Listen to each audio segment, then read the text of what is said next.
കോട്ടകളും കൊട്ടാരങ്ങളും രാജാവും രാജകീയതയും ക്ഷേത്രങ്ങളും ആചാരങ്ങളും കൊണ്ട് സമ്പന്നമായ മൈസൂർ നഗരം. കർണാടകയുടെ സാംസ്കാരിക തലസ്ഥാനമായ ഇവിടെ ദിവസവും ആയിരക്കണക്കിന് സന്ദർശകർ എത്തിച്ചേരുന്നു.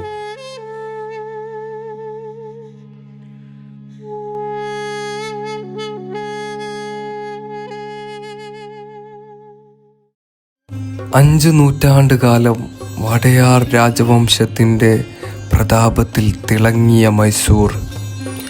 ഗുജറാത്തിലെ യാദവ് സമുദായത്തിൽപ്പെട്ട വടയാർ വംശം 13-ാം നൂറ്റാണ്ടിൽ കർണാടകയിലെ മൈസൂരിലെത്തി.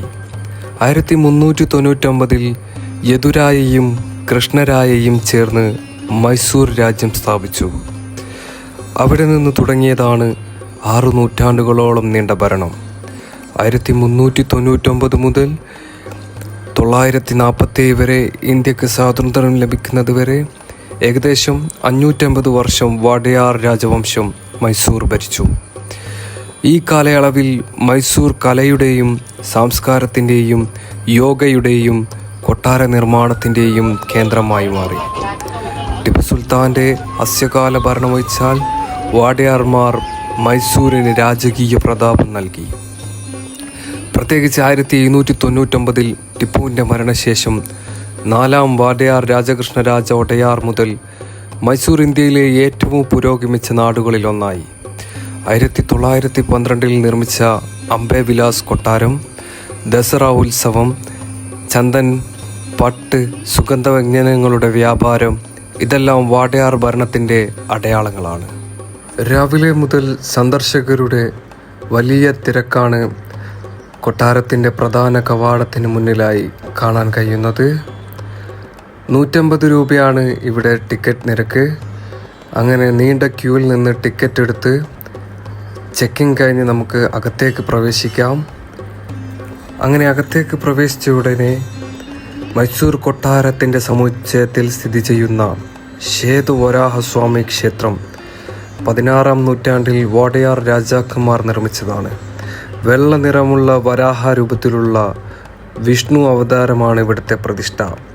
വളരെ മനോഹരമാണ് കൊട്ടാരത്തിനോടനുബന്ധിച്ച് സ്ഥിതി ചെയ്യുന്ന ഈ ക്ഷേത്രം. അങ്ങനെ ക്ഷേത്രത്തിൻ്റെ കാഴ്ചകൾ കഴിഞ്ഞ് നമ്മൾ മൈസൂരു കൊട്ടാരത്തിൻ്റെ മുന്നിലേക്ക് എത്തിയിരിക്കുകയാണ്. 1912 നിർമ്മിച്ച ഈ രാജകീയ കൊട്ടാരം ഇന്തോ സരസനക് രാജസ്ഥാനി ഗോതിക് ശൈലിയുടെ സംഗമമാണ്. വടയാർ രാജാക്കന്മാരുടെ താമസ സ്ഥലവും മൈസൂരിൻ്റെ രാജകീയ പ്രതാപത്തിൻ്റെ പ്രതീകവുമാണ് മൈസൂർ കൊട്ടാരം. 14-ാം നൂറ്റാണ്ടിലാണ് മൈസൂർ കൊട്ടാരത്തിൻ്റെ ചരിത്രം ആരംഭിക്കുന്നത്. ഒരു ചെറിയ മൺകോട്ടക്കുള്ളിലായിരുന്നു ആദ്യ കൊട്ടാരം. പിന്നീട് പല തവണ അത് തകർക്കപ്പെടുകയും പുനർനിർമ്മിക്കപ്പെടുകയും ചെയ്തു. 1897 അഗ്നിബാധയിൽ പഴയ കൊട്ടാരം പൂർണ്ണമായും കത്തിനശിച്ചു.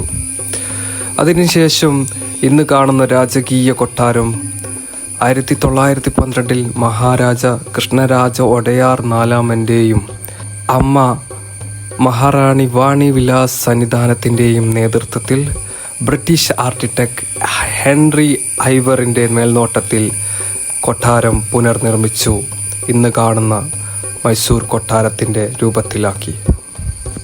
കൊട്ടാരത്തിൽ പ്രവേശിക്കുന്നതിനായി നമ്മൾ പാദരക്ഷ അയച്ച് ഇവിടെ ഏൽപ്പിക്കേണ്ടതുണ്ട്.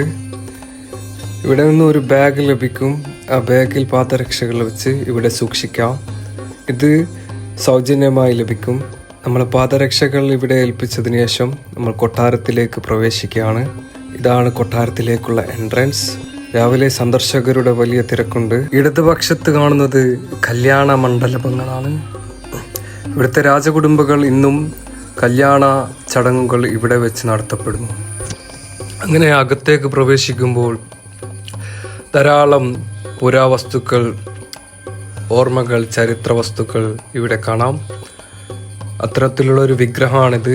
വളരെ മനോഹരമായിട്ടുള്ള ചുവരുകളും തൂണുകളും അതുപോലെ മറ്റ് ശില്പങ്ങളും ഇവിടെയുണ്ട്.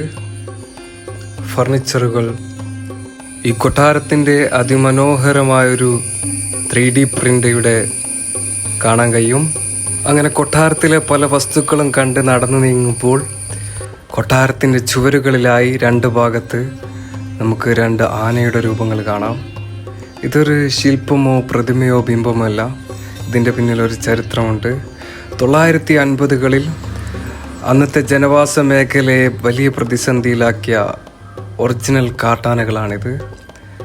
അന്നത്തെ ജനങ്ങളെ പ്രതിസന്ധി മനസ്സിലാക്കി രാജാവ് കാട്ടിൽ നേരിട്ടിറങ്ങി ആനകളെ വധിക്കുകയും പിന്നീട് ആ ചരിത്രത്തിൻ്റെ സ്മരണക്കായി പല രാസവസ്തുക്കൾ ഉപയോഗിച്ച് ആനകളെ നശിക്കാത്ത വിധത്തിൽ ഇങ്ങനെ കൊട്ടാരത്തിൻ്റെ ചുവരുകളിൽ പ്രതിഷ്ഠിച്ചിരിക്കുകയാണ്. മഹാരാജ കൃഷ്ണരാജ ഒഡയാർ അഞ്ചാമൻ്റെ പ്ലാസ്റ്റർ ശില്പമാണിത്. 1868 മുതൽ 1894 വരെ മൈസൂർ ഭരിച്ച രാജാവ്. അദ്ദേഹത്തിൻ്റെ കാലത്താണ് മൈസൂരിൽ റെയിൽവേയും ആധുനിക വിദ്യാഭ്യാസവും ആരംഭിച്ചത്. ചരിത്രപരമായി വലിയ പ്രാധാന്യമുള്ളൊരു ഹാളാണിത്. ഇതൊരു ഹാള് മാത്രമല്ല, പോരാട്ടത്തിൻ്റെയും യുദ്ധത്തിൻ്റെയും ഒരു അരങ്ങുകൂടിയായിരുന്നു.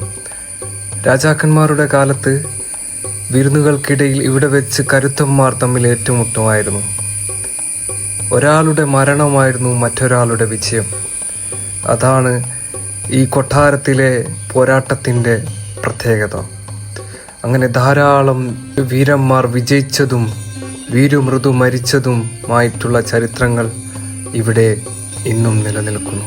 വളരെ മനോഹരമായ ധാരാളം പെയിൻറ്റിങ്സ് ഇവിടെ ചുവരുകളിൽ കാണാം. അന്നത്തെ രാജകുടുംബവും മന്ത്രിമാരും കൊട്ടാര നിവാസികളുമാണിത്. അതുപോലെ കൃഷ്ണരാജ വാദിയാർ അഞ്ചാമൻ, ബ്രിട്ടീഷ് രാജ്ഞി, ബ്രിട്ടീഷ് കൊളോണിയൽ ഗവർണർ, ഇടതുപക്ഷത്തായി കൃഷ്ണരാജ വാദിയാർ അഞ്ചാമൻ കുട്ടിക്കാലത്തെ പെയിൻറ്റിങ്സും കാണാൻ കഴിയും. വാദിയാർ ഫാമിലിയിലെ രാജ്ഞിയാണിത്. അടുത്തതായി മൈസൂർ കുതിരപ്പടയാണ്. വാദിയാർ രാജവംശത്തിൻ്റെ കുതിരപ്പടയാണ് ഈ ചുവരുകളിൽ കാണുന്ന മനോഹരമായ പെയിൻറ്റിങ്സ്. അന്നത്തെ സമ്മാനങ്ങളും ഖജനാവിലെ വിലപിടിപ്പുള്ള പല വസ്തുക്കളുമാണിത്.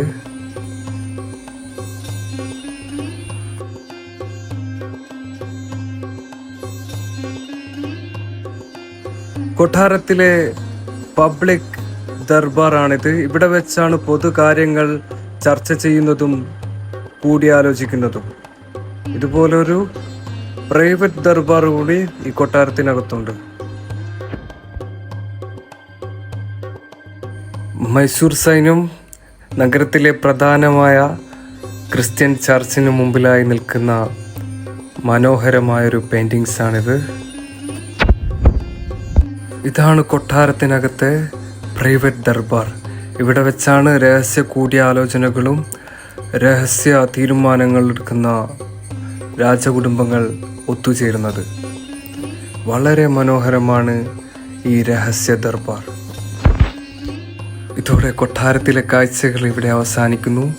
മനോഹരമായ ധാരാളം പെയിൻറ്റിങ്സ്, അതുപോലെ പുരാവസ്തുക്കൾ, ചരിത്ര സ്മാരകങ്ങൾ അങ്ങനെ നീളുന്നു. രാത്രികാലങ്ങളിലെ 1,00,000 ബൾബ് കൊണ്ട് പാലസിനെ മനോഹരമായി അലങ്കരിച്ചൊരു കാഴ്ചയാണിത്. ഇത് കാണാനും ധാരാളം കാഴ്ചക്കാർ ഇവിടെ തടിച്ചുകൂടും. അത്തരത്തിൽ ഞായറാഴ്ച വൈകുന്നേരമുള്ള കാഴ്ചയാണിത്. വളരെ മനോഹരമാണ്. അങ്ങനെ മൈസൂർ പാലസിൻ്റെ ചരിത്രവും ദൃശ്യവും ഇവിടെ അവസാനിക്കുന്നു. Thank you for watching. Thank you so much.